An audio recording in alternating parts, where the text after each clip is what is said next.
सभी विद्यार्थियों को मेरा प्यार भरा नमस्कार। तो देखिए बालकों, अभी जो हम प्रकरण पढ़ रहे हैं वह पढ़ रहे हैं पद परिचय।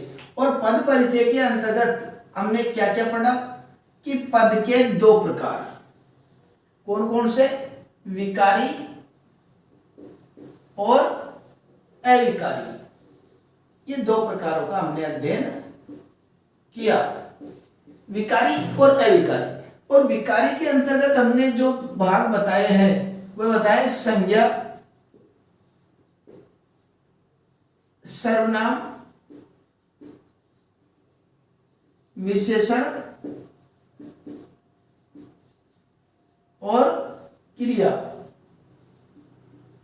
इसके अंतर्गत हमने संज्ञा का भली प्रकार से अध्ययन कर लिया, विस्तृत अध्ययन कर लिया, पद का स्वरूप पढ़ लिया, पद के प्रकारों के बारे में विस्तृत जानकारी प्राप्त कर ली। अगर उनसे आप वंचित है तो पिछले भागों को भी अवश्य देखिए। वैसे आपकी सुविधा के लिए मैं उसका लिंक डिस्क्रिप्शन में दे दूंगा, वहां जाकर के भी आप देख सकते हैं। आज हम जो प्रकरण पढ़ेंगे वह पढ़ेंगे सर्वनाम। और सर्वनाम क्योंकि पद आपको पता है कि शब्द का प्रयोग वाक्य में प्रयोग होना ही पद कहलाता है। तो आज संज्ञा के पश्चात जो दूसरा बिंदु आता है हमारा विकारी के वेदों में, वह आता है सर्वनाम। तो हम सर्वनाम का अध्ययन करेंगे। तो सर्वनाम, देखो सर्वनाम में एक विशेषता ये रहती है, सर्वनाम। अब साधारण रूप से तो सर्वनाम की आवश्यकता क्यों पड़ी, सर्वनाम की आवश्यकता क्यों पड़ी? तो देखिए कई बार अपन लिखे कि राम विद्यालय जाकर के, जाता है लिख दिया, मान लो जाता है, और राम पुस्तक पढ़ता है। अब ये क्या होता है कि और शब्द, ये राम विद्यालय जाता है और राम पुस्तक पढ़ता है, ये राम शब्द की पुनरावृत्ति हो गई। तो इस तरह की पुनरावृत्ति को रोकने के लिए भी सर्वनाम का प्रयोग किया जाता है कि राम विद्यालय जाता है और वह पुस्तक पढ़ता है। तो वह पुस्तक पढ़ता है, विद्यालय जाता है। तो इस प्रकार कई बार कहते हैं ना कि गाय के चार पैर होते हैं, उसके और उसके दो सींग होते हैं, तो उसके शब्द का प्रयोग किया हमने। तो यहां पर शब्दों की पुनरावृत्ति को रोकने के लिए भी सर्वनाम का प्रयोग किया जाता है। तो सर्वनाम होता क्या है यह भी जानना चाहिए। तो देखिए वालों, अभी हम देखें कि हमने लिखा वाक्य राम विद्यालय जाता है, ये वाक्य लिखा। राम हमने क्या पढ़ा था पहले, संज्ञा।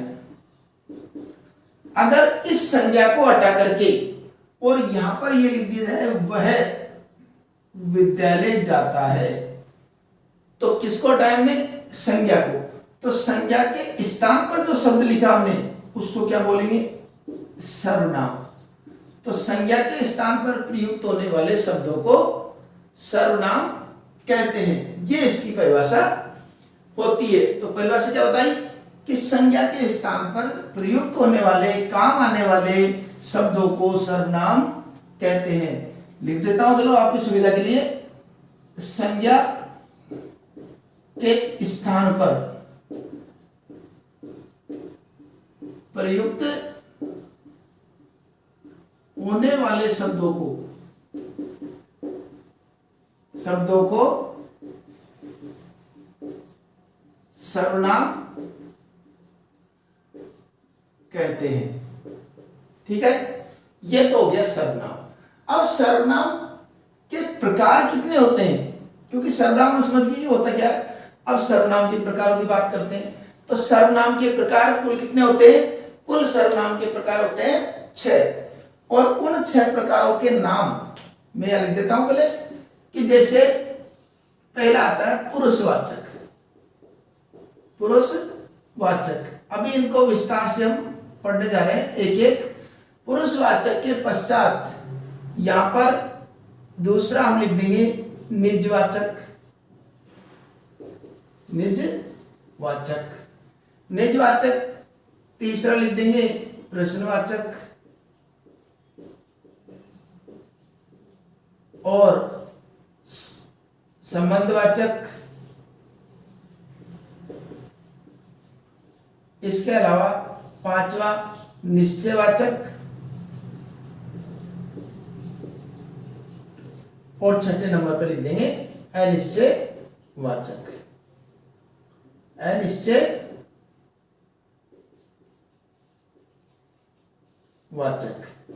तो कुल कितने हो गए? 6। तो ये 6 प्रकार होते क्या है, कैसे इनको पहचाने? अब पहले हम आते हैं पुरुषवाचक सर्वनाम पर। तो पुरुषवाचक सर्वनाम पे आपने कभी कभी संस्कृत में कभी रूप पढ़े हो तो आपको पता होगा कि वहां पढ़ते हैं प्रथम पुरुष, मध्यम पुरुष, उत्तम पुरुष, ध्यान होगा रूप। तो उस प्रथम पुरुष में प्रथम पुरुष इस तरह के रूप आपने पढ़े होंगे, मध्यम पुरुष और उत्तम पुरुष। और हमने पढ़ा प्रथम पुरुष में क्या पढ़ा, जैसे वह, वे सब, इस तरह के शब्द हमने पढ़े। मध्यम पुरुष में क्या पढ़ा, तुम और तुम सब, तुम सब। उत्तम पुरुष में मैं, हम, इस तरह के शब्द आते हैं। तो यहां पर ये जो बात है कि पुरुष जाति के स्थान पर, पुरुष जाति के बोध कराने वाले संज्ञा शब्दों के नाम के स्थान पर जो शब्द प्रयोग किए जाते हैं उन्हें पुरुषवाचक सर्वनाम कहते हैं। तो यहां पर हमको उदाहरण विशेष रूप से ध्यान रखना है, पुरुषवाचक सर्वनाम के कुल 3 भेद होते हैं और ये पुरुषवाचक सर्वनाम के 3 भेद है। 3 भेद, प्रथम पुरुष, मध्यम पुरुषवाचक सर्वनाम, उत्तम पुरुषवाचक सर्वनाम। तो प्रथम पुरुष, अब हम जानते हैं कि हिंदी में 2 ही वचन होते हैं, एक वचन और बहुवचन। अब एक से ज्यादा का बोध अगर होता है तो बहुवचन में मानेंगे, अगर यहाँ पर लिखा हो वे दोनों तो हम बहुवचन में मानेंगे।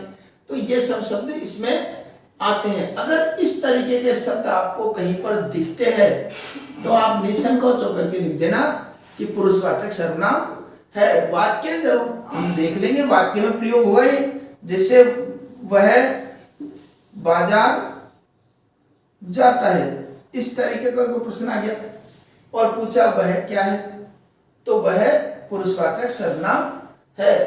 अब पुरुषवाचक सर्वनाम कौन सा? प्रथम पुरुषवाचक सर्वनाम। और मान लो यहां तुम लिख दिया तो भी ये पुरुषवाचक सर्वनाम है, लेकिन मध्यम पुरुषवाचक सर्वनाम। मैं लिख दिया तो उत्तम पुरुषवाचक सर्वनाम। तो इस तरीके से हम पुरुषवाचक सर्वनाम के 3 भेद होते हैं और तीनों के उदाहरण हमने यहाँ पर लिख दिए और समझ भी गए कि किस प्रकार से इसको लिखना है। ठीक है, अब रही बात दूसरे प्रकार पर आते हैं। दूसरा प्रकार है निजवाचक सर्वनाम। इनको आप बीच बीच में स्क्रीनशॉट लेते रहा करो ताकि आपको ध्यान में रह जाएगा। अब निजवाचक सर्वनाम में क्या हुआ? निजवाचक मतलब अपनत्व का या अपनापन का, अपनत्व का भाव, अपनत्व का कुछ भाव दीजिएगा। कैसे? जैसे मैं यह कार्य स्वयं ही कर लूंगा, ही कर लूंगा। तो यहां पर मैं, यहां कार्य, तो मैं तो क्या हो गया? पुरुषवाचक सर्वनाम।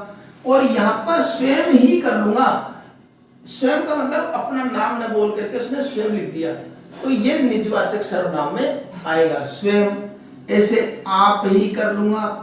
आप भी कई बार ऐसा लगता है कि आप क्या है, आप इसके अंदर आ जाता है, मैं आप ही कर लूंगा, अपने आप ही कर लूंगा, तो स्वयं के लिए आ रहा है, तो निजवाचक, ये निजवाचक में है। मैं स्वयं, आप, अपना, अपनी, इस तरीके के शब्द ये निजवाचक सर्वनाम में प्रयुक्त किए जाते हैं। इस तरीके के अगर उदाहरण दिखे आपको तो निजवाचक सर्वनाम उसको मानना है। बात आती है प्रश्नवाचक। जैसा कि नाम से स्पष्ट है, प्रश्न का बोध हो, प्रश्न का बोध हो। अब प्रश्न का बोध कैसे होगा वो भी आप समझिए। जैसे यहां पर लिख दे कि वह कौन आ रहा है, मतलब कौन, क्या, इस तरह के कुछ शब्द आएंगे, इनका उत्तर प्रश्न में होता है। जैसे कि कौन, वह कौन आ रहा है, आ रहा है। तो कौन, इस दाल में क्या है, दाल में क्या है, तो प्रश्नवाचक। तो यहां पर जो बात आई है, इस दाल में क्या है, तो क्या शब्द क्या हो गया, प्रश्नवाचक सर्वनाम। कौन शब्द के स्थान में जो संज्ञा शब्द आएगा और संज्ञा शब्द को हटाते हैं प्रश्नवाचक, ये लगा दिया सर्वनाम। तो यहां पर कौन क्या हो गया, प्रश्नवाचक सर्वनाम। इस तरीके के अगर उदाहरण दिखते हैं आपको, तो उसको आपको प्रश्नवाचक सर्वनाम मानना है। ठीक है। अब बात आती है संबंधवाचक सर्वनाम। ये संबंधवाचक, जैसा कि नाम से स्पष्ट हो रहा है, संबंध प्रकट करता हो। और संबंधवाचक का कारक चिन्ह क्या होता है, संबंध कारक का, का, के, की। तो का, के, की होता है। तो जैसे हम ये लिखे जिसका, जिसकी, जिसको, ऐसे ही उसको, उसकी, उसको, उसे। इस तरीके के शब्द अगर यहां पर आते हैं, मिलते हैं आपको, तो संबंधवाचक सर्वनाम हम लिख देंगे, क्योंकि पद परिचय में इन शब्दों को पहचान करके उनका नाम लिखना ही पद परिचय के अंतर्गत होता है मुख्य रूप से। तो जिसका, जिसकी, जिसको, इस तरह, उसका, उसकी, उसको, इस तरीके के शब्द दिखे तो आपको मानना है संबंधवाचक, जो संबंध का बोध कराए। अब रही बात निश्चयवाचक। निश्चयवाचक में क्या होता है कि निश्चित, कई बार हम अपने निकटस्थ या दूरस्थ जो व्यक्ति है उसको नाम से न पुकार करके कुछ प्रकार, हम इस प्रकार उसको निश्चय, लेकिन निश्चय हो, जैसे यह आ गया, यह आ गया, तो यह क्या है, निश्चित हो गया, यह निश्चित हो गया। तो इसी प्रकार यह, ये, वह, वे, ये वाक्य पे निर्भर करेगा। ठीक है ना, कि किस तरीके का वाक्य है। तो ये हमको इसमें निश्चयवाचक सर्वनाम में रखना है। ठीक है। ये वह कई जगह मिलेगा, इन सबका मैं विस्तृत बताऊंगा कि वह कहां पर किस रूप में हमको पहचानना है वाक्य प्रयोग के हिसाब से, जब हम विशेषण का भाग पढ़ेंगे, क्योंकि वहां पर भी वह दिखेगा आपको। तो यहां यह आ गया, ये आज विद्यालय नहीं आया, ये आज विद्यालय नहीं आया, उसके नाम के स्थान पर क्या कर दिया हमने, सर्वनाम शब्द का प्रयोग कर दिया, इसलिए ये सर्वनाम हो गया। कौन सा, निश्चितवाचक। तो निश्चयवाचक सर्वनाम हो गया।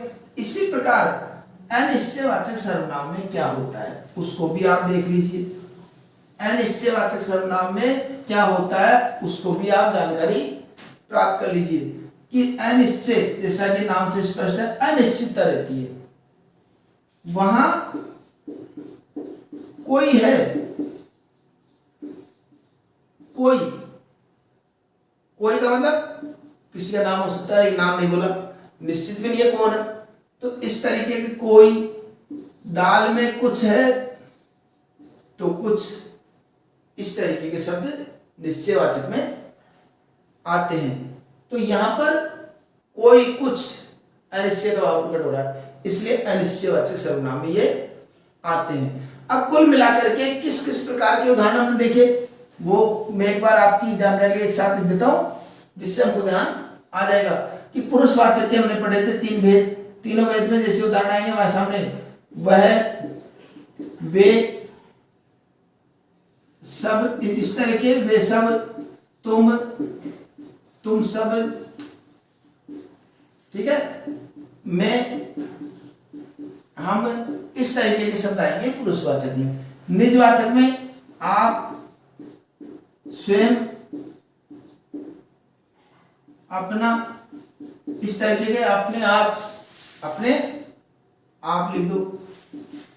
इस तरीके के शब्द किस में आएंगे, ये निजवाचक में आएंगे।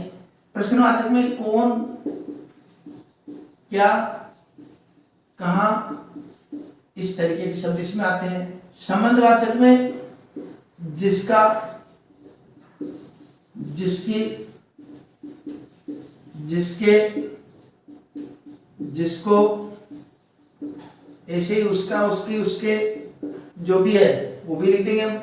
निश्चयवाचक में यह ये और अनिश्चयवाचक में कोई और कुछ इस तरीके के शब्द आते हैं। तो इनका एक बार आप स्क्रीनशॉट ले लीजिए क्योंकि ये पहचानने के लिए हमको बहुत आवश्यक है।